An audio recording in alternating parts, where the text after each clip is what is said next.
Hey guys, my name is Alexis, and in honor of Valentine's Day, I want to talk to you today about love. My husband and I started dating when we were 16 as high school sweethearts, and we got married just over 3 years ago. So we have been together for a total of 12 years. There are things that we do in our relationship that are different from what I see in other couples. And I think those things have helped us stay very happily married and very happily together for a very long time. So I want to share some of the lessons we've learned and the things that we do to allow us to stay happily together for over 12 years. Tip number 1 is stop yelling.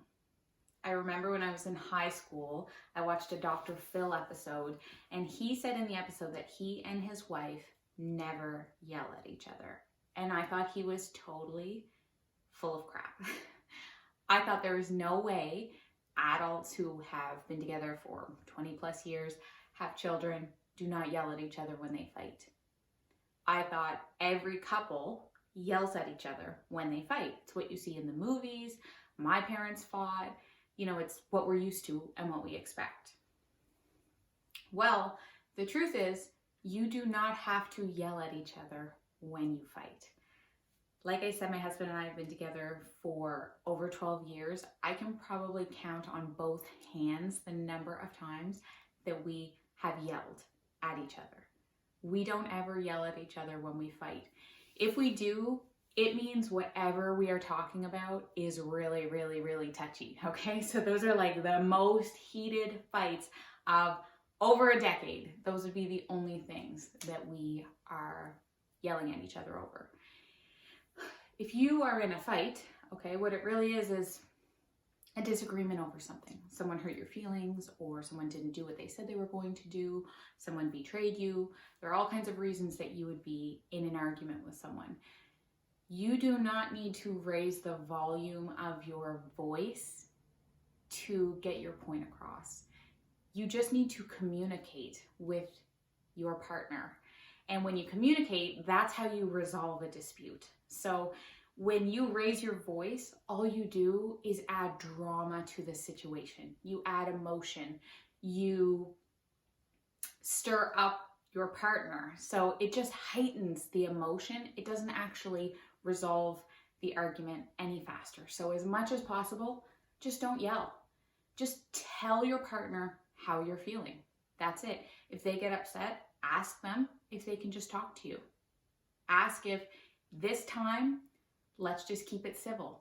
Let's just talk to each other. Because if you can take the emotion out of the situation, so if you can just communicate without the yelling, you will get to your resolution way faster.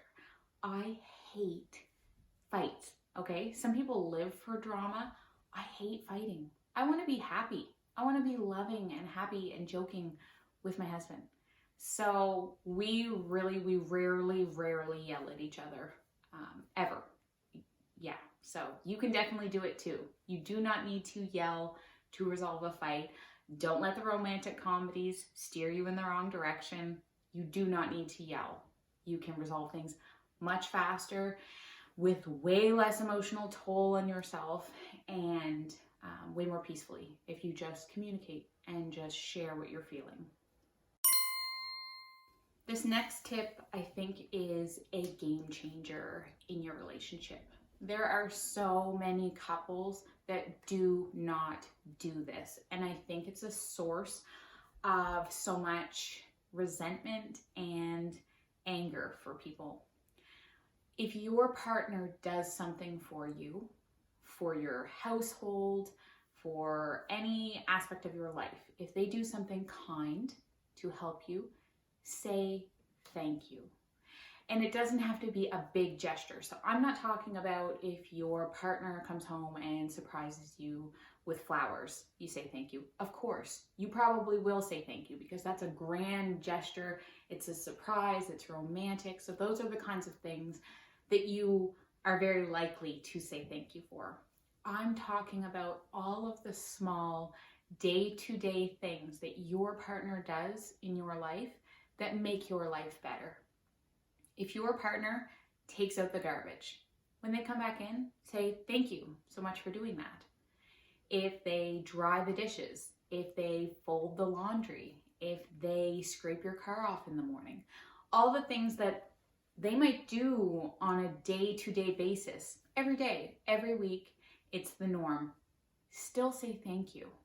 There are so many people who would not be kind to you. There are lazy people that would use you and not appreciate you, that would make you do those things. So the fact that they are doing those things, that's an action that they are taking, and it's for you. It's for them too, obviously, if it's for your house, but you know, they're really making your life better. So like, all you have to say is, thanks babe for doing the dishes, you know, or it's so nice that you take the garbage out for us all the time. Like, thank you for doing that. Just appreciate them, let them know. And the subtle part of this is that when you say thank you, you are reinforcing the behavior. So you are rewarding them for the behavior. That will encourage them to do it again. So it's the power of positive reinforcement. If they know that doing that chore makes you happy and they get a reward, which is your praise, they'll want to keep doing it.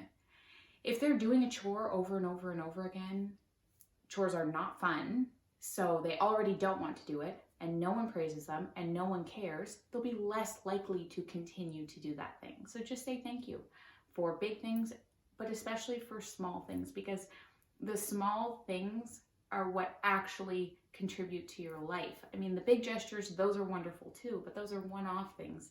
You want to say thank you for the day-to-day little things that your partner does to show that they love you. And you are thankful, you are grateful for that love and appreciation. So just tell them, just share it. And they will continue to do all of the things that make you happy and make your life better. Sometimes people do not say thank you because their partner does not say thank you. So people can sort of get into this kind of tit for tat scenario where they've done something and they weren't appreciated. So when their partner does something, they are not going to appreciate that. So it's sort of a retaliation kind of a dynamic. The way you break that is you just say thank you. Okay, sometimes you have to be the bigger person.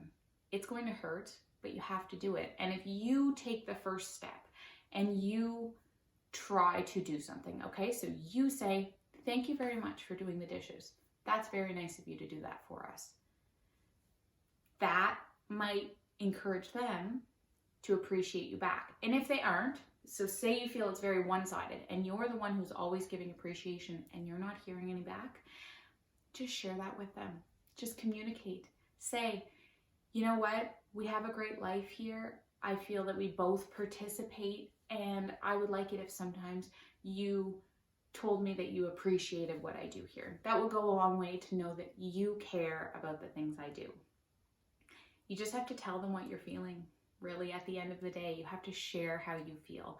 And eventually, you will get to a better place. It's going to be hard, right? If you've been in a relationship for years and you have kind of this built up sort of resentment with each other, it's going to be hard to break that, but you just have to do it day by day. So the next time they do anything, they make the bed, they sweep the floor, just say, thanks for doing that, babe. And then eventually, hopefully, you'll get into a really natural pattern where you will both mutually appreciate each other and say thank you for the things that you do. Tip number 3 is you have to stop name calling. For a lot of couples, if their partner does something that hurts their feelings, they might say, you are such a jerk. Well, I have a problem with that. You should not be marrying someone that you think is a jerk. I'm not saying your partner will not act like a jerk sometimes, but they are not actually a jerk.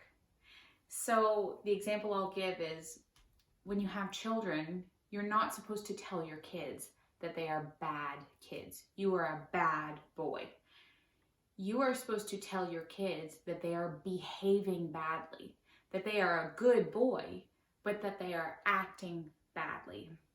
If your kid thinks that they are a bad kid, they'll adopt that mindset and they'll start thinking, well, I'm a bad kid anyway. This is what bad kids do.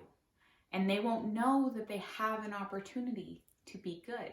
Whereas if you tell your kid, you are a good kid, but you've acted badly, then they know, oh, I'm a good kid. I shouldn't be behaving this way.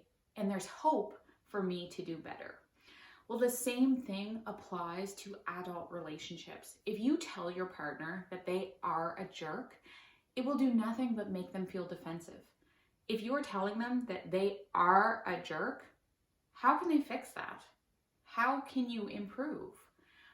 Instead, what you say is, what you said to me really hurt my feelings. I think that was really rude. You tell them how it has impacted you. And that way, if you say, you behaved badly, you hurt my feelings, you were rude, they can change that, okay? What you're saying is, in this moment in time, you were rude.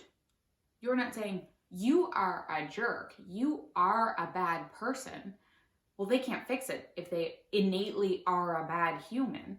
But if they've acted like a jerk, they can improve, right? They can think next time, okay, that's the thing I did that hurt their feelings. I don't want to hurt my partner's feelings. I'm going to act better next time. So what I'm trying to say is, you have to change the way you say your feelings, the way you communicate. So don't name call.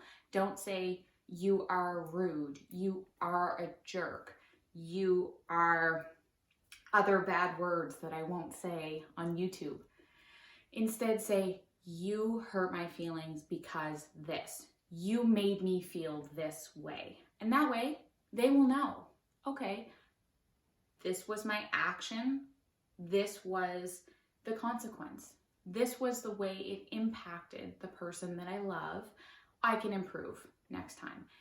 If you just say like, you are a jerk, all they feel is defensive. Okay, they don't feel like they have hope to improve their behavior. So just do your best to communicate your feelings instead of name calling. So don't make it all about them. Just say like, how I feel when you did this thing. This is how I felt. And then that way they can improve it. And also when people get defensive, that is the worst way to get to a resolution. So you really want to just try to be open and be honest and really try not to like pointedly really like, name calling get at someone, because at the end of the day, all you want is just for them to do better next time, right? You still want to be with the person unless it's a deal breaker, then you have to have that talk. But if they've just done something that hurt your feelings, what you really want is just for them to do better next time. So tell them what they did, tell them how it hurt you, and tell them what they could have done to do better. And next time, hopefully they will. And people will screw up 1 million times. Okay, being happily together doesn't mean you are happy every second. Okay, we've been together 12 years. We've had tons and tons and tons of arguments. Okay, there are so many bad times, many more good times, but we just try to share how we're feeling and how we were impacted. And then the next time we just try to do better. And that's all we can do as humans, right? We are going to fail over and over and over again, and you just try to do better the next time. So try to change the way you communicate and tell them how you feel rather than call them names. Okay, now it's time for the fun tip. And this one is spice things up. A big reason why people do not stay together for long periods of time is because they get bored. They do the same things with the same people over and over and over again, and naturally that will get boring. So how do you combat that? You spice it up. You have to do different things all the time. Being with the same partner does not mean that you have to do the same things all the time. Some fun, simple ways to spice things up are go out on a date night. Go out for supper, a movie, but don't just do the thing. Don't just do the activity. treat it like it's actually a date. When you are getting ready, think to yourself, how would I put myself together if this was my first date with this person? So don't just throw on your jeans and throw on a sweater and go to the restaurant you always go to. Do your hair, do your makeup, put on the outfit that you think you look sexy and cute in and that you would actually wear on a first date with someone. So that when your partner sees you, they're like, damn, okay, this is why I'm married. You know, this is why I'm staying with this woman or partner. You know, you want them to still have that spark forever. I don't care what age you are. I also don't care how your body has changed. You can be sexy at any age in any shape or form. Most of that sexiness comes from confidence. So you just have to get yourself together, get done up, and give your kind of like that fun, that confidence, give your partner back those pieces of you, because the way you are when you are first dating, that shouldn't fade once you get comfortable with someone. Of course, they become your best friend. So you lose the nerves and you get so comfortable that it definitely changes the dynamic, but you were still fun and you were flirty and you were cute. So you are still all of those things, even if you've been with someone for 10 plus years. So go out on a date night. You can also go away for a weekend. Sometimes just changing your physical location, that can do a lot. Just getting out of your normal rhythm and headspace, break it up. Go to a hotel, go shopping, go to a sports event, go to a concert. Just do something that's totally different than anything you've ever done before. Go on a vacation somewhere new together. And that new experience, that'll spice up your life. You can even just take on a project together, start a new hobby, go join a sports team. Do some things that are different that you can grow together. You don't want to be the same people for 10 years. Just even if you are single, you want to be growing and changing and developing as a human and as a person. And as a couple, you also want to grow. And the only way you grow is by learning and doing new things. So that's what keeps it fun. My husband and I have been together for 12 years, and I'm excited to see him every day when I come home. Every day is not perfect by any means, but I'm still excited to see my partner every day. He makes me laugh, we share our stories, and we're constantly doing new things. All the time we try to do fun things together. So our biggest recent project, we built a house. So that was a really big, crazy development in our relationship. But we always try to do fun things, even if they're small. They don't have to be expensive, and you're just constantly trying to have fun. Because if you were dating someone, that's what you would want, right? If you're taking someone out on a date originally, when you're getting to know someone, you're trying to make the experiences together fun, and and you don't lose that. You never lose that. If you're with a person you love and you're committed to, and they're the right person for you, you will put in the work to keep having fun. That might sound like an oxymoron, put in the work to have fun, but it's the truth. Plan the stuff and have fun, and you can have a wonderful life. You can be together 12 years and still laugh every day and still love the person you're with. So spice it up. Don't get lazy. Give your partner the love and attention that they deserve and the time and energy it takes to get sexy. So yeah, spice it up. Okay, my last tip for you today is that you have to hang in there. You have to be willing to weather the storms of a relationship if you want to be with someone and you want to be happy for a lifetime. There are going to be dark times. There are going to be wonderful, beautiful, happy, joyful times, and there are going to be really bad, really painful, really dark times. And you can't quit when it gets dark. Sometimes you should, okay? Sometimes you are with the wrong person. Sometimes the person is abusive and doing things that you don't deserve. But a lot of the times, those dark times are just natural in life. And you just have to weather the storm together. So what I'm saying is, don't quit when it gets tough. When it gets tough, push through. At least give it a few days. One thing that drives me crazy is when people say, don't go to bed angry with each other.